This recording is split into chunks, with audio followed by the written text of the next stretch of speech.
2026년 2월 28일 새벽, 이란 수도 테헤란 하늘에 미사일이 쏟아졌습니다. 미국과 이스라엘이 동시에 미사일을 날린 거예요. 86세의 최고 지도자 하메네이가 자기 집무실에서 죽었고, 국방부 장관, 혁명수비대 사령관까지 줄줄이 제거됐습니다.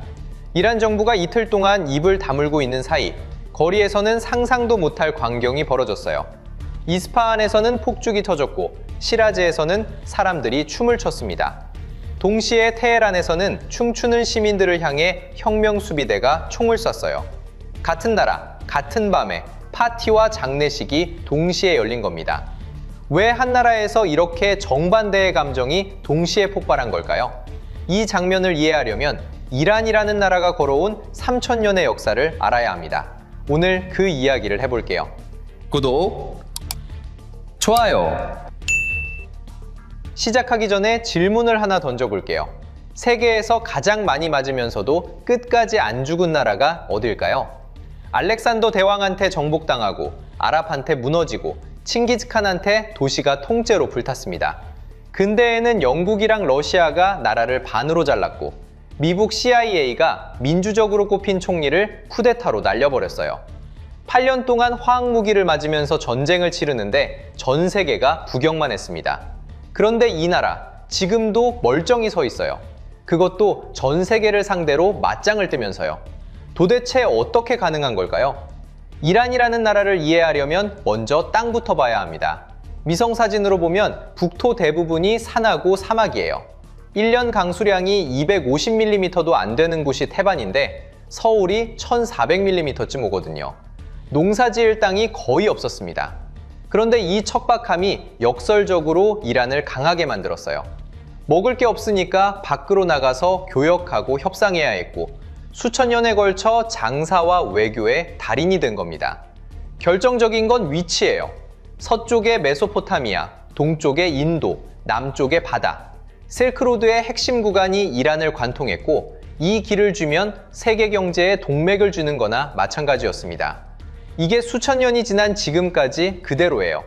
호르무즈 해협을 하루에 지나가는 석유가 2024년 기준 2천만 배럴, 전 세계 석유 소비의 5분의 1입니다.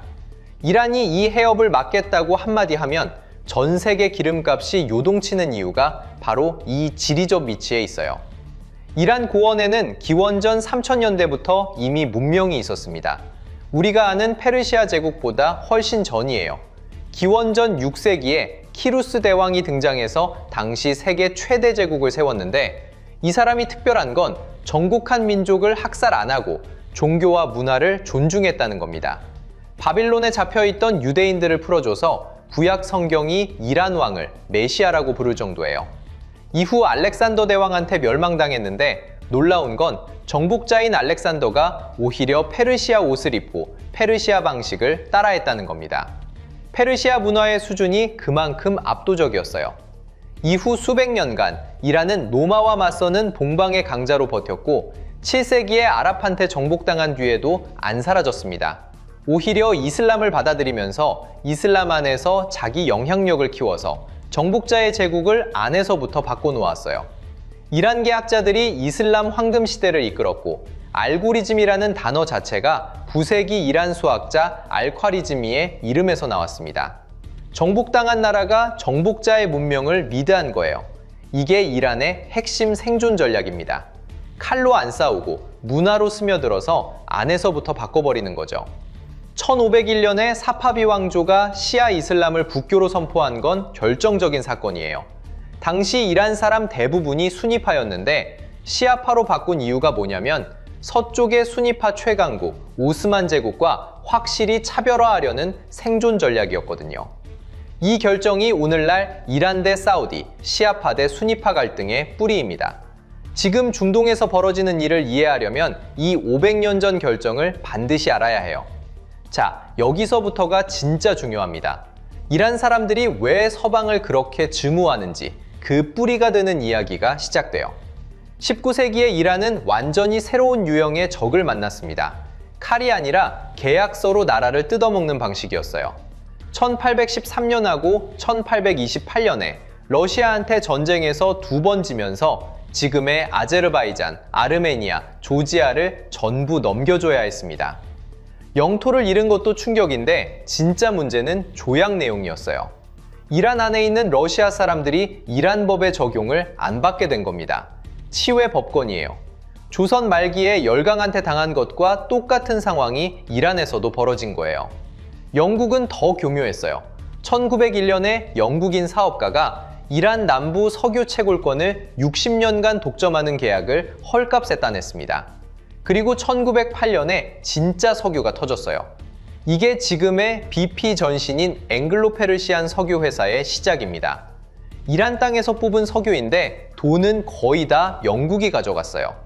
일제가 조선의 자원을 빨아간 것과 구조가 똑같습니다. 1906년에 이란 사람들이 직접 나서서 중동 최초의 입헌 혁명을 일으켰어요.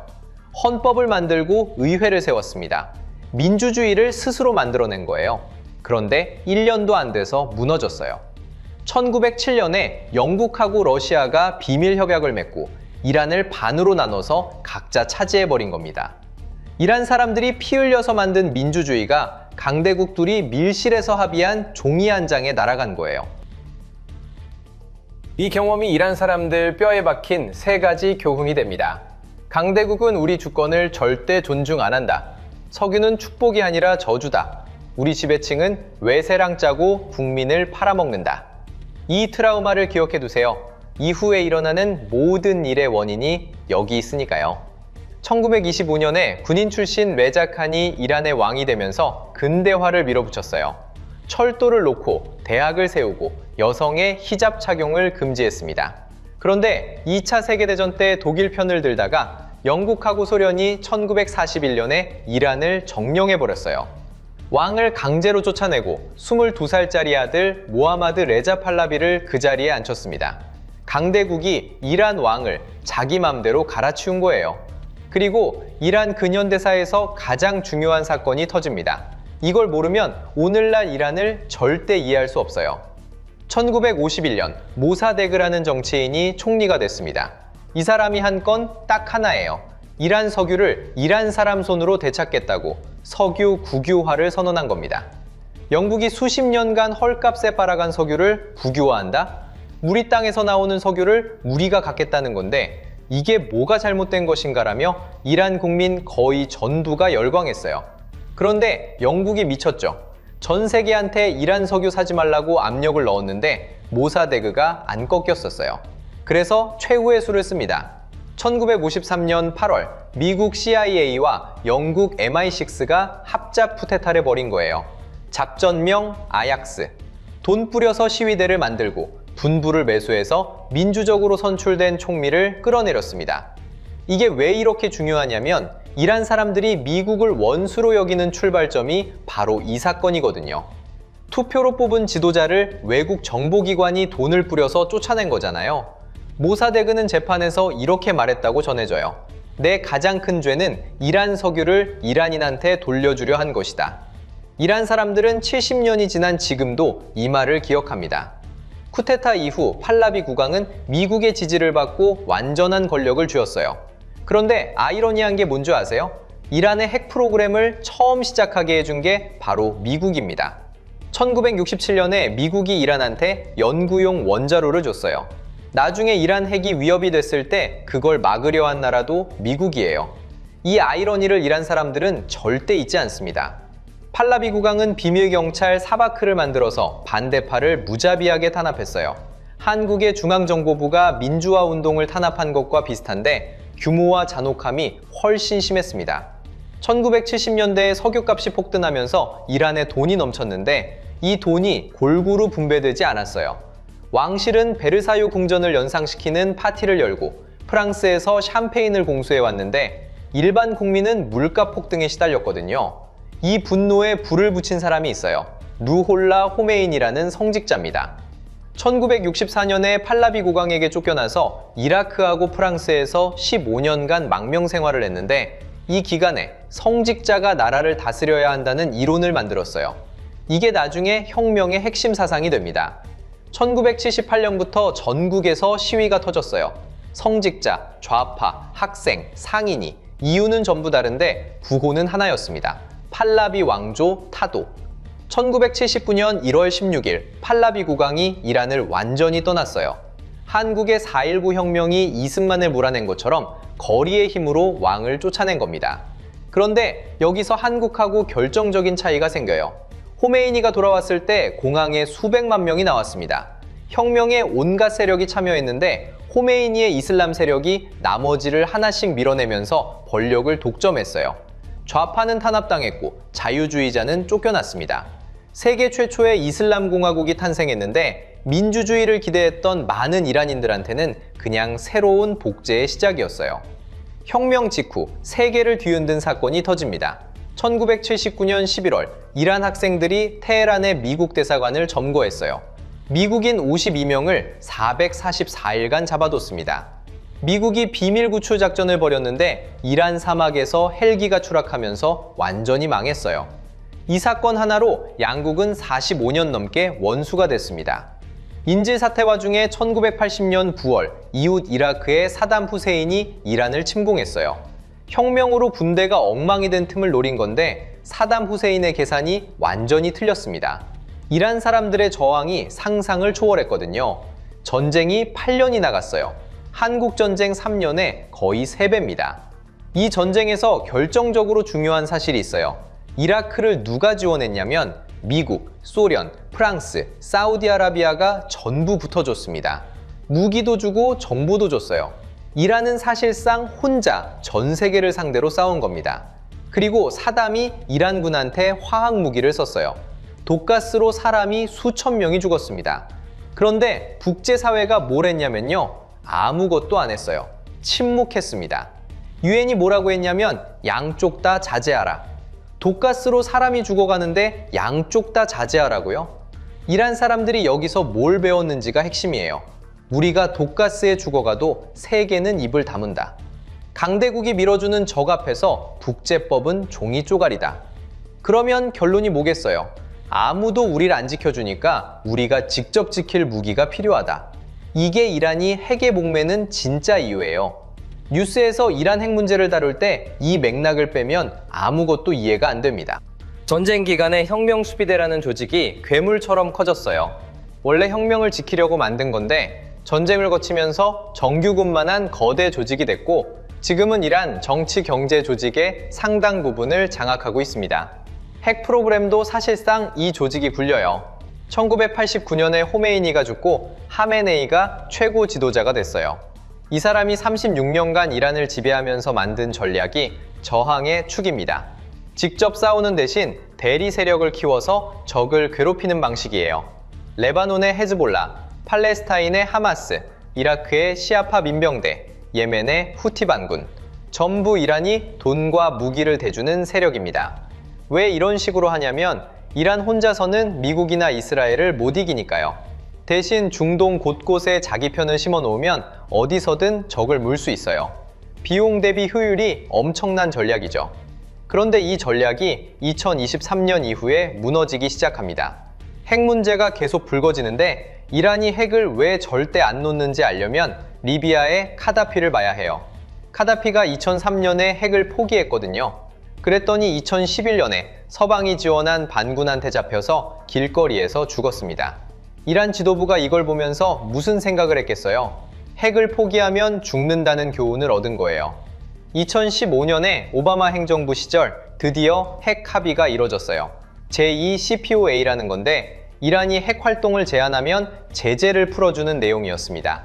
이란 안에서도 경제 좀 나아지겠다는 기대가 있었어요.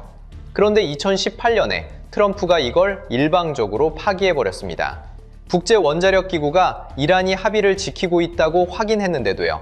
미국이 먼저 약속을 깬 거예요. 이란 입장에서 생각해보세요. 어렵게 협상해서 합의했더니 상대가 일방적으로 깼어요. 그러면 다음에 누가 미국하고 협상하겠어요? 이 사건이 이란 강경파한테 엄청난 선물이 됐습니다. 봐라, 미국하고 합의해봤자 소용없다. 온건파가 틀렸다. 이렇게 된 거예요. 트럼프의 핵 합의 탈퇴 이후 이란은 핵 활동을 다시 키우기 시작했고 제재 강화로 경제는 바닥을 쳤습니다. 2022년에 마흐사 아민이라는 22살 여성이 히잡을 제대로 안 썼다는 이유로 도덕경찰한테 잡혀갔다가 죽었어요. 이 사건으로 여성 생명 자유 시위가 전국에서 터졌습니다. 혁명 수비대가 수백 명을 죽이고 수천 명을 잡아가면서 진압했지만 이란 사회의 균열은 돌이킬 수 없을 만큼 깊어졌어요. 2023년에 하마스가 이스라엘을 공격하면서 중동 전체가 전쟁 모드로 들어갔습니다. 이스라엘이 가자를 밀어붙이고 헤즈볼라하고도 충돌하면서 이란이 수십 년간 공들여 만든 대리 세력 네트워크가 하나씩 무너지기 시작했어요.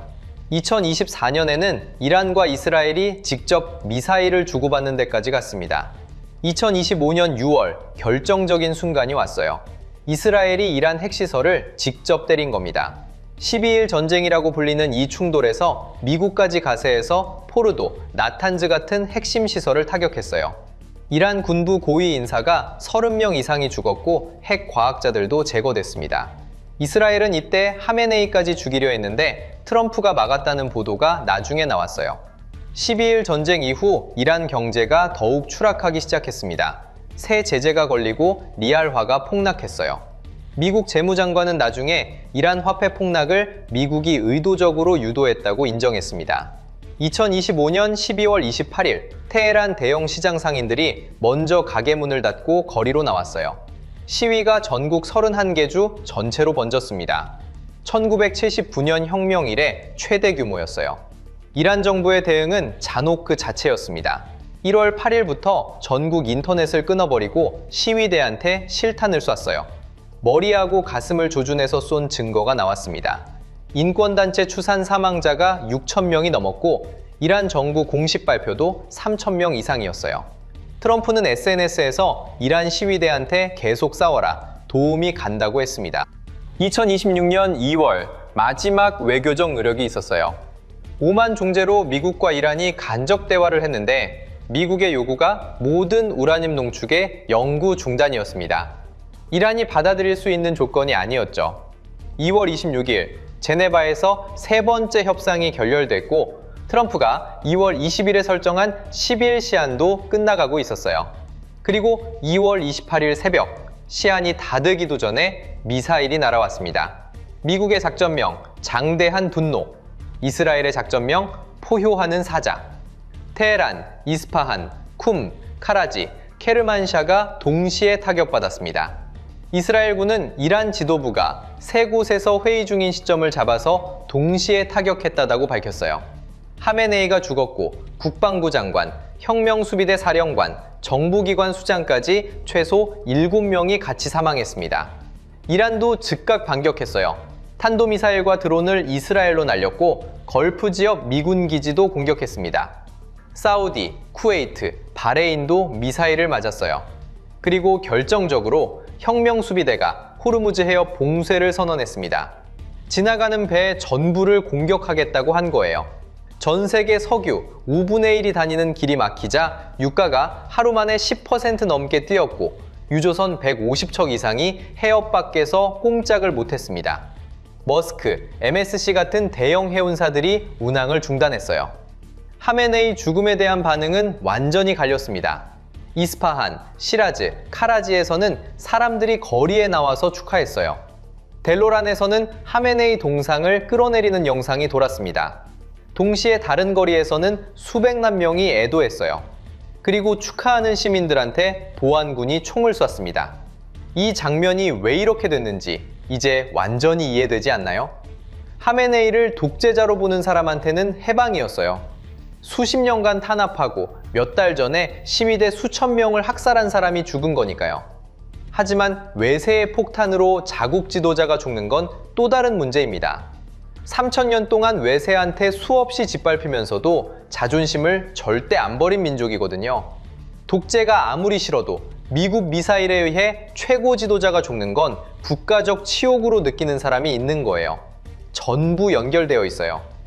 1980년대에 독가스를 맞으면서 세계가 침묵한 기억이 핵집착으로 이어졌고 1953년에 CIA가 총리를 끌어내린 사건이 반미 감정의 출발점이 됐습니다. 1501년에 시아파를 국교로 삼은 건 살아남기 위한 선택이었고 19세기에 조약서 한 장으로 나라가 잘려나간 경험이 서방에 대한 불신을 뼈에 박아놨어요. 거기다 2015년에 어렵게 맺은 핵 합의마저 3년 만에 무너졌으니까요. 미국은 합의가 이란의 미사일 개발과 대리 세력 지원을 다루지 않고 주요 제한이 10년에서 15년 뒤 만료되는 구조적 결함이 있다고 봤습니다. 반면 이란은 IAEA가 합의 준수를 확인했는데도 미국이 일방적으로 빠져나간 것이라고 봤어요. 누구 말이 맞든 이란 사람들이 체감한 건 하나입니다. 또 뒤통수를 맞았다는 거예요. 어렵게 협상 테이블에 앉아서 양보까지 했는데 상대가 약속을 지키지 않았다는 경험이 하나 더 쌓인 겁니다. 이란 강경파 입장에서는 이보다 좋은 선물이 없었어요. 봐라, 서방하고 합의해봤자 소용없다는 주장이 현실로 증명된 셈이니까요. 2026년의 전쟁은 갑자기 하늘에서 떨어진 게 아닙니다. 3000년 역사가 겹겹이 쌓아올린 지층 위에서 터진 겁니다. 이란이 호르무즈를 봉쇄하고 대리 세력으로 싸우고 핵을 절대 안 놓는 이유가 전부 이 긴 역사에서 학습된 생존 본능이에요. 지금 이란에는 두 개의 이란이 같이 살고 있습니다. 성직자의 이란과 젊은이의 이란, 혁명의 이란과 페르시아 문명의 이란. 미래가 어떻게 될지는 아무도 모릅니다. 다만 이란이 3000년 동안 단 한 번도 어기지 않은 패턴이 있다면 파괴 뒤에 반드시 뭔가 새로운 게 올라왔다는 겁니다. 키루스 뒤에 다리우스가 있었고 몽골 뒤에 누미가 있었어요. 이번에도 그럴지는 이란 국민들이 정할 일입니다. 영상이 유익했다면 구독, 좋아요, 알림 설정 부탁드립니다.